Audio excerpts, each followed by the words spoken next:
oluvanyuma abavuzi okukakasibwa nga kati obulamu bwabwe buli mu yinsuwa ekibiina ekidukanya omuzannyo gwa mmotoka mu ggwanga FMU bategeezezza nga kati watali kiyinza baziyiza kuyibya byuma byabwe.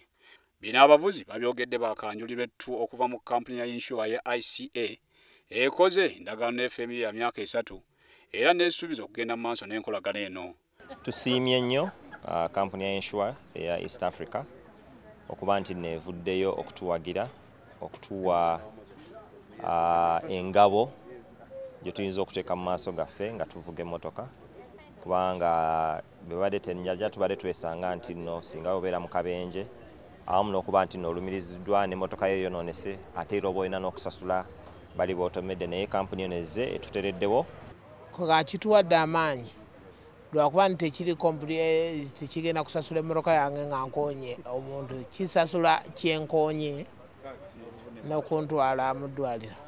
Abavuzi omuli champion w'eggwanga Ronald Sebuguzi ne Umar Mayanja bategeezezza nga kati bwe balaba w'omuzannyo gye gugenda. Endagaano eno tesanyusiza abavuzi bokka wabula n'abakulira omuzannyo guno mu ggwanga omubadde President wa FMU Jakabava muno.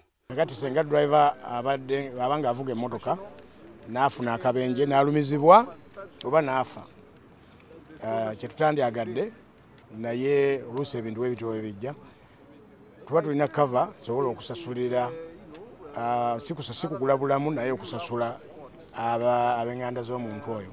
Wava muno agamba bukyabanga bwammindi babadde tebafunanga buwagizi nga buno okuva mu kampuni za yinsuwa era kibawadde essuubi ddene eri omuzannyo. N'omuzannyo gwennyini tugutadde mu sponsor asobodde okutuwa emyaka 3 emiramba nga buli event yonna bagirimu ate nga tebali mu mmotoka zokka naye nga ne mu pikipiki mwebali.